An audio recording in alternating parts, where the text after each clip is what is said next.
Thank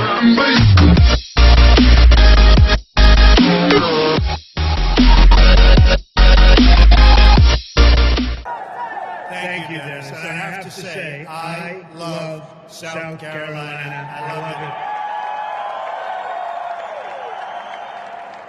it. Remember, we came down all together. We came down, and this was going to be a place that was tough to win, and we won in a landslide. This was a good one. So I want to thank the people of South Carolina. Your governor, tremendous guy. He supported us right from the beginning. So I'd like to thank Governor McMaster for the incredible job. He's right here someplace. Thank you very much. You have been fantastic. And I have to say also, that is one beautiful airplane. Congratulations to the men and women here who have built it. What an amazing piece of art. What an amazing piece of work. Thank you, Dennis, for the invitation to be with you today. You know, in the old days when I made this speech, I got paid a lot of money. Now I have to do it for nothing. Not a good deal, but that's okay. We love it. It's wonderful to be back in South Carolina, especially with your new governor. Where is Henry? He's around here someplace. Where is he? Stand up, Henry. Proud of you. He helped us so much. And I want to also thank your former governor, Nikki Haley, who's doing an awfully good job for us. She's representing America very well as our ambassador to the United Nations. She is doing a spectacular job. It's early, but she has just been really great. We're here today to celebrate American engineering and American manufacturing. We're also here today to celebrate jobs.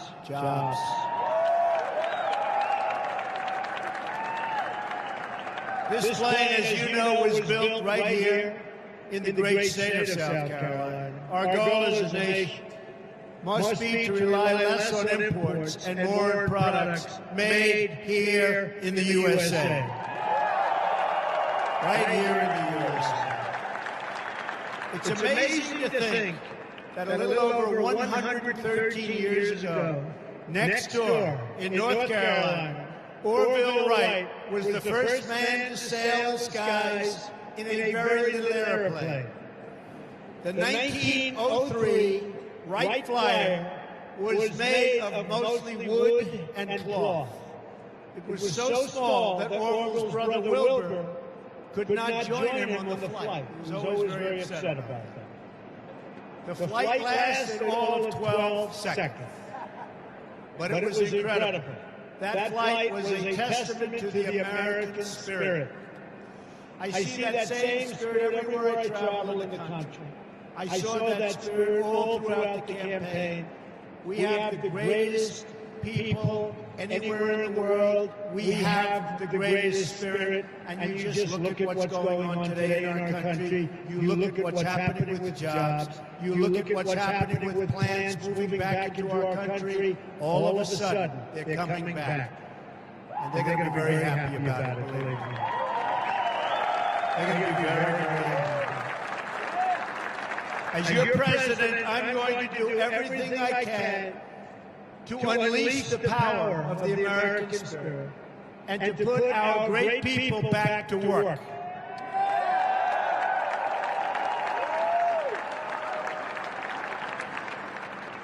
This is our mantra: buy American and hire American. We want products made in America, made by American hands. You probably saw the Keystone Pipeline I approved recently, and the Dakota. And I'm getting ready to sign the bill. I said, where is the pipe made? And they told me, not here. I said, that's good. Add a little sentence that you have to buy American steel. And you know what? It's the way it is. It's the way it's going to be. We are going to fight for every last American job. We've come a long way since the Wright brothers and their first flight more than a century ago. Your plane is made of carbon fiber. It seats 330 passengers. It's 18 feet longer than the previous version of the 787. And this airplane can fly for half a day before it touches the ground. The name says it all, Dreamliner, great name. Our country is all about making dreams come true. Over the last number of years, that hasn't been necessarily the case, but we're going to make it the case again.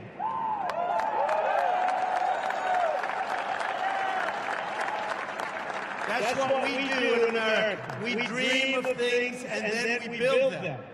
We turn vision into reality, and we will be doing a lot more of that, believe me, in the months and years to come.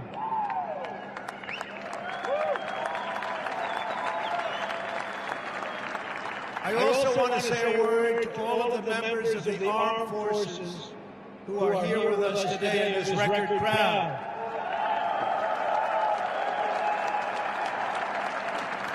South Carolina has a long, very, very proud military tradition and history.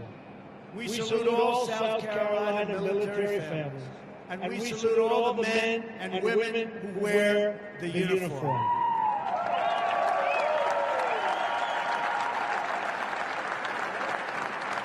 We are going to fully rebuild our military. By the way, do you care if we use the F-18 Super Hornets? Or do you only care about, what do you think?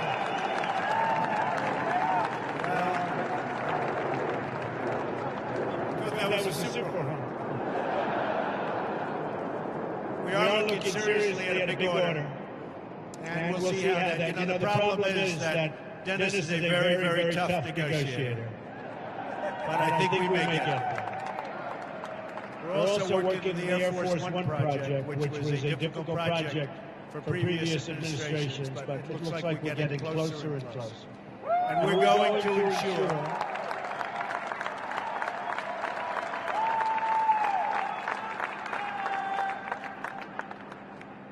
that our great service members have the tools, equipment, training, and resources they need to get the job done.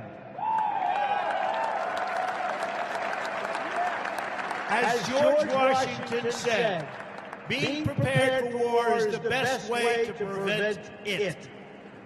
And that's really what it is. The best way to prevent war, being prepared. Peace through strength. We build a military might so great, and we are going to do that none will dare to challenge it. None.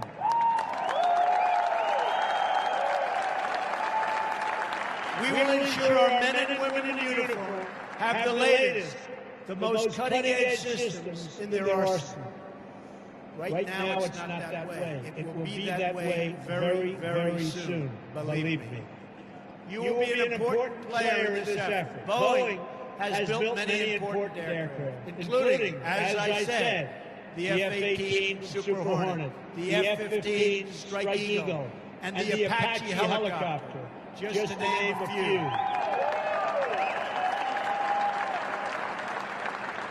And I'm being very, very serious. The new Air Force One, that plane, as beautiful as it looks, is 30 years old. Can you believe it? What can look so beautiful at 30? An airplane. No. Which one do we like better, folks? Tell me.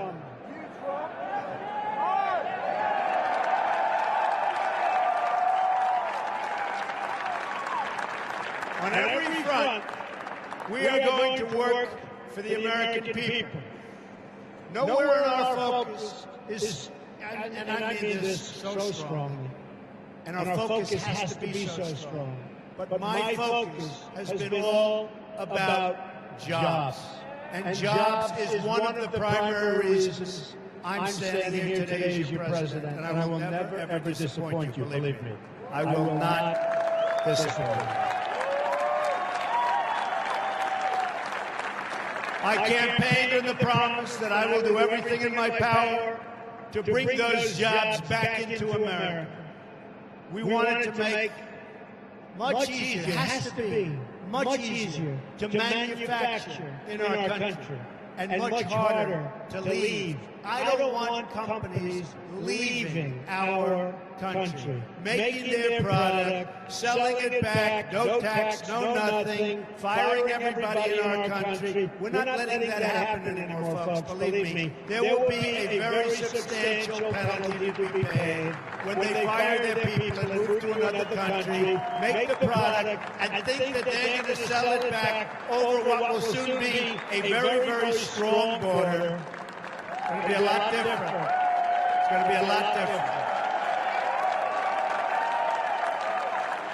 Already, American industry is roaring back. And believe me, if we, not me, I'm a messenger, if we didn't have this victory, we wouldn't be even talking about it. To achieve that goal, we're going to massively reduce job-crushing regulations. Already started. You've seen that. That send our jobs to those other countries. We are going to lower taxes on American business so it's cheaper and easier to produce product and beautiful things like airplanes right here in America. We are going to enforce, very strongly, enforce our trade rules and stop foreign cheating. Tremendous cheating. Tremendous cheating. We want products made by our workers, in our factories, stamped with those four magnificent words, made in the USA.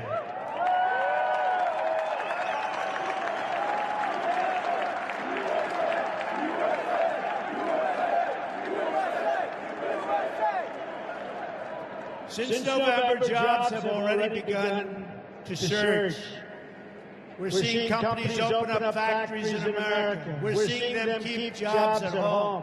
Ford, General Motors, Fiat Chrysler, just to name a very, very few. So many more already.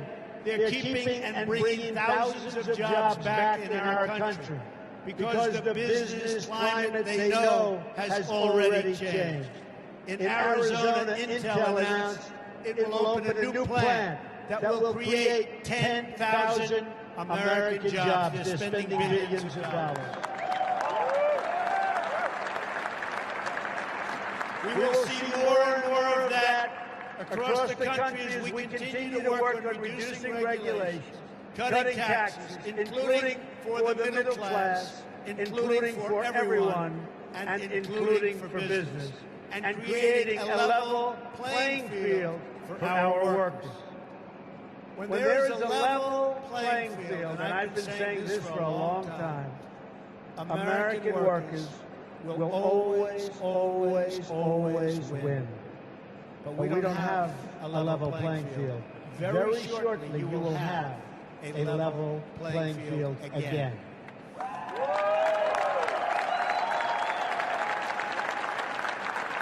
Because when American workers win, America as a country wins. Big league wins. That's my message here today. America is going to start winning again, winning like never, ever before. We're not going to let our country be taken advantage of anymore, in any way, shape, or form. We love America, and we are going to protect America. We love our workers, and we are going to protect our workers. We are going to fight for our jobs. We are going to fight for our families. And we are going to fight to get more jobs and better paying jobs for the loyal citizens of our country. Believe me.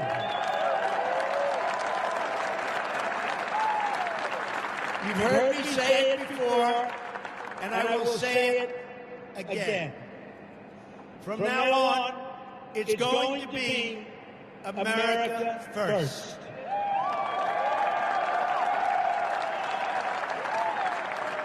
Working together as a unit, there is nothing we cannot accomplish. No task too large, no dream too great, no goal beyond our reach. Just like you built this incredible airplane behind me, both of them when you think about it, we are going to rebuild this country and ensure that every forgotten community has the bright future it deserves. And by the way, Those communities are forgotten. No longer. The election took care of that. And we will pass on to our children the freedom and prosperity that is their American birthright. Our children will inherit from us a nation that is strong, that is proud, and that is totally free. And each of you will be part of creating that new American future. I want to thank you, South Carolina. I want to thank the great people of South Carolina. God bless you. May God bless the United States of America. And God bless Boeing. Thank you. Thank you.